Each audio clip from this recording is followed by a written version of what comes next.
Beliefs. What's their role in the awakening process, enlightenment? How do they fit? So I'm Jason for AwakenedEssence.com. Awakening is measurable. You can measure this. You can be definable about the steps, and there are immutable laws of grace which when you follow it will happen smoothly. This also has an impact with the other set of immutable laws of how your unconscious mind works, and this is where beliefs play in. So in terms of the unconscious and the NLP field and neuroscience and all that sort of thing, there are these things called the prime directives. This is how your unconscious mind operates. It runs this, runs your body, runs your mind, runs your emotions, runs all your behavior patterns, and whether you're able to tune into presence or not. So we can call it the unconscious, you can call it personality, ego, whatever. The unconscious mind is what does all that for you, and if you want to separate bits out into ego and stuff, then let's just stick to what we can measure. So, beliefs are an aspect of the mind, of the unconscious mind. There are rules that work with that. And let's look at what a belief actually is. And I'm borrowing Adyashanti's term for this that I've heard him say a couple of times. I love it. A belief is a container for uncertainty. End of story, period. That's it. So, I use the metaphor, tooth fairy is a container for uncertainty. As a child, you may have been brought up to believe, like I was, that a tooth fairy was a real thing. Is it? As an adult, you know that's a lie. Once you realised somewhere in your upbringing that the tooth fairy wasn't real, you no longer believed in it, did you? Do you believe the sun's going to rise tomorrow? You know the sun's going to rise tomorrow, right? You are certain. There's no, I'll hang on to this container of uncertainty because it makes me feel better and I can handle life because I know that I've got this container that's holding this thing so I don't need to look at it. That's what a belief is. What that then does is, depending on where that sits in the unconscious mind and the other levels I'm going to talk about, will depend on the impact it has on you. However, there is one overriding factor, and that is your capacity to be present, to be conscious as that which you are, your presence. You can be present while beliefs are running, and as Nisargadatta says, when someone asked him about his beliefs, he goes, as soon as I notice it, it no longer has any effect. And that's what he's pointing at, exact same thing. So, beliefs are, at another level also, unconscious mind, the operating system for you as a human being. It's an operating system for you and how you choose to perceive the world. Right? So when people are in a certain religion, they will perceive the world a certain way. They might perceive certain animals as more holy than others. They might perceive certain acts as okay, whereas a different religion might not think they're okay. So they are literally perceptive glasses. There's another thing that beliefs are. Are they real or not? Depends on which religion you're believing in. So let's get concrete, let's get real. Let's use the laws of grace and the laws of the unconscious. Be present. Be aware of your hands, your backside, pelvic floor, your tummy breathing, your hands, feet. When you're in your body, pulls you out of your head. What's going on inside your body? Go through that presence process. There's videos on that. Okay? If you've seen enough of the videos, you will know what to do. So, when you are present, you can sense your emotions, you can sense the beliefs, because you are the biggest space that's containing everything. And if you're anchored in your body, if your presence is anchored here down, incarnate, you can choose to respond to a situation by conscious choice. If you're not present, right, then you run on automatic behavior. You are a slave to your unconscious and all the garbage that's stored in there. So your beliefs are like an operating system. To use your phone, what operating system are you using in here? 1.0 or 10.0? So as you build your presence practice and you become aware of your beliefs, you upgrade your software. And there are various ways you can do that. One is through being present, noticing them. Tooth fairy, right? Gone. How's your hands, your backside, your legs, your inner body, as Eckhart Tolle terms it? Your presence. Notice. So if a belief is operating in what I would call the mental body or the mind only, it's actually relatively easy to shift. You can notice it a few times through being present, it will dissolve it. If it's more ingrained, and this comes down to your psychology, from when you're in the womb to when you are now, it will have the depth of how much it's ingrained and layered in will be related to how many times you've repeated it, i.e. presence practice is a habit. That's what I talk about. If you've practiced a belief a lot, it's very ingrained. You know, it's like scratching a piece of glass. You keep scratching it, the scratch will get deeper, and it literally puts a groove. So this is how your unconscious works, unless you're present, and then you can see it happening, right? Hence being present. How was your presence? Did you stay there? So if it's just in the mental body, it's easier to shift. But if there's trauma and emotions associated, it's glued in. Emotions are like a glue. Sadness, anger, fear, guilt, anxiety, all the emotions are like glue, then they stick belief systems in place. Which is why if you're just doing mental body work or disassociation work, observing rather than being associated in your body and present, disassociation will often not work and it will come back, okay? Because the emotion hasn't been released through presence, through association, through being grounded and allowing what is to be consciously. This is the inquiry process, and I'll take you through that in coaching if you want to learn how to do it. We'll build your skill base to deal with this stuff. It's a lot more complex to talk about. So depending on the amount of times you've done it, the amount of emotions and situations where it was created will also make it stick more. So, in terms of the sayings that are out there, peeling back layers of the onion. This is true for belief systems, especially if they've got trauma associated.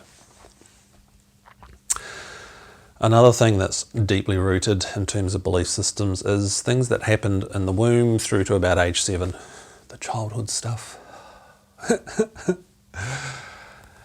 When you're a fetus and you're developing inside your mother, you were her.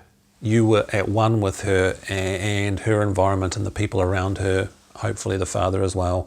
You took on all those belief systems just as they were, just fully accepted them. Now, if there was trauma and other stuff going on at that time, what happens is as the brain and the body is growing, those belief systems are literally hardwired in. They're lodged in every atom of your body. So these things are a lot harder to clear. And with trauma, and this is all the neuroscience and stuff is confirming this, is it affects the development of the brain, the different parts, the amygdala, the core part of the brain, everything. It can affect the development. Therefore, it affects your capacity to function and process and move through these things. So it's locked in at a deeper level. So there's more onion layers that you have to be present with. It's good, isn't it? So these things will revisit you even when you're fully abiding in the awakened place. I've had some of this recently. It's remarkably annoying, but interesting that something can persist so much when the presence is here with it. So that's at a deeper layer. Also is DNA. DNA does carry memory. So you're taking on the memory and the traumas and the belief systems from your ancestors on both sides. That can have an impact.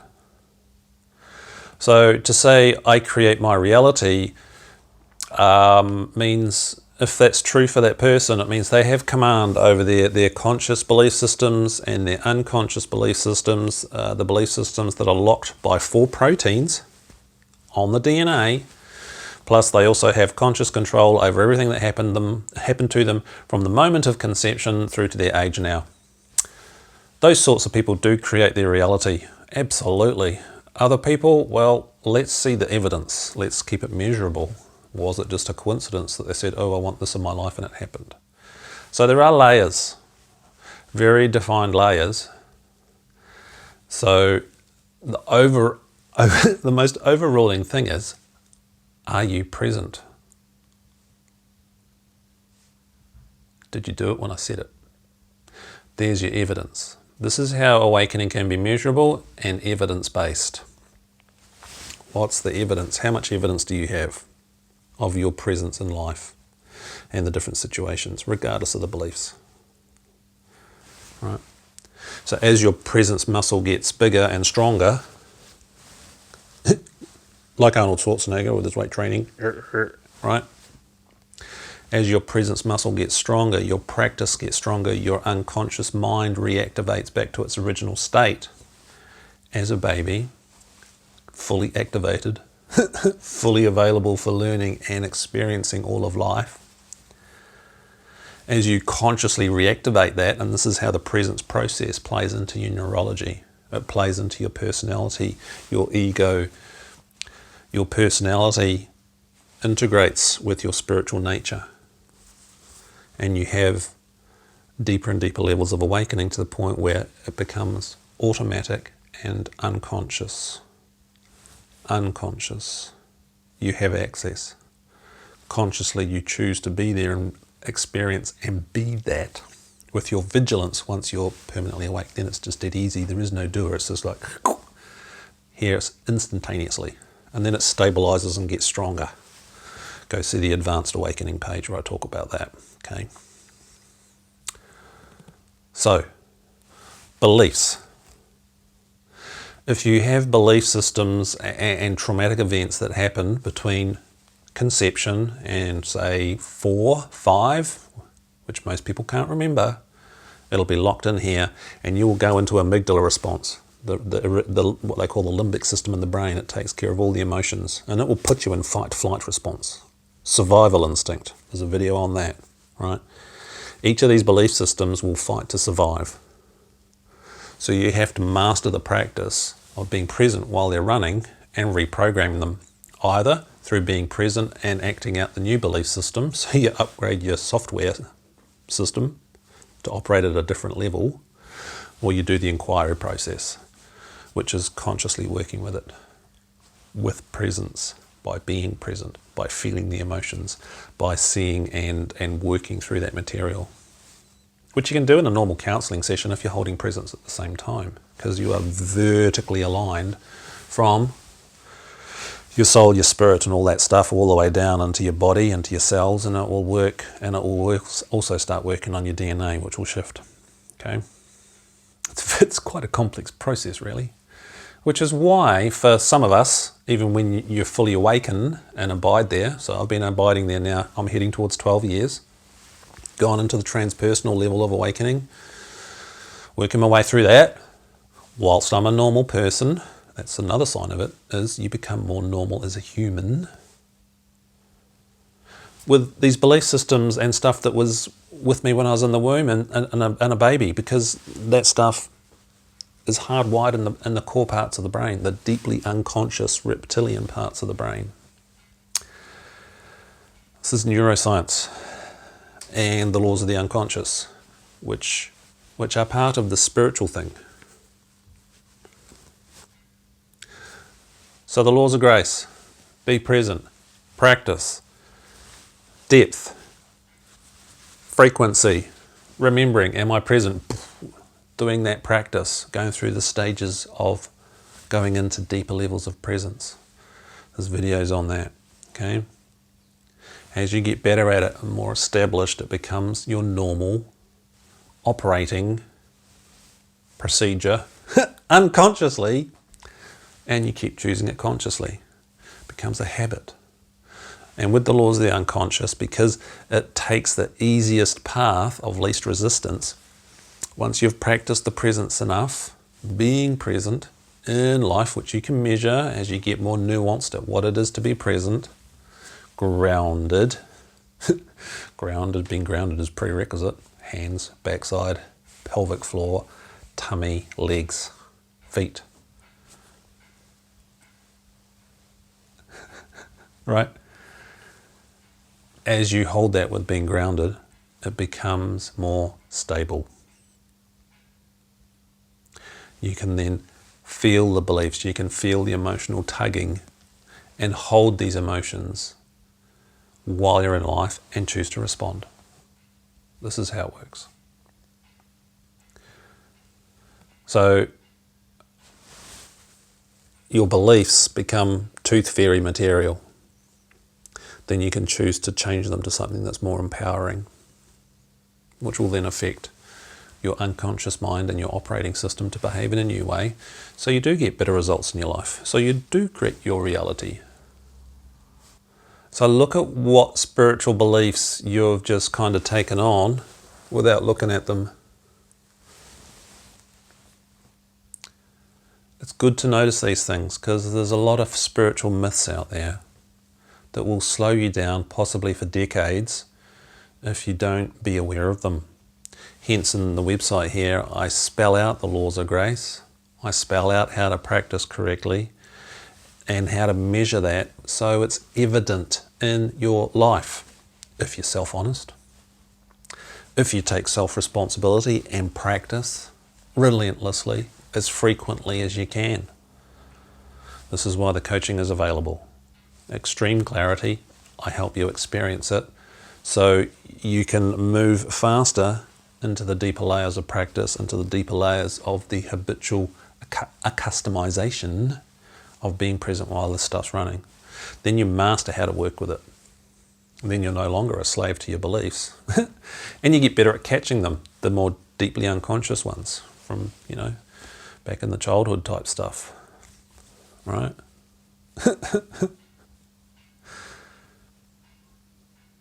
This is how this works.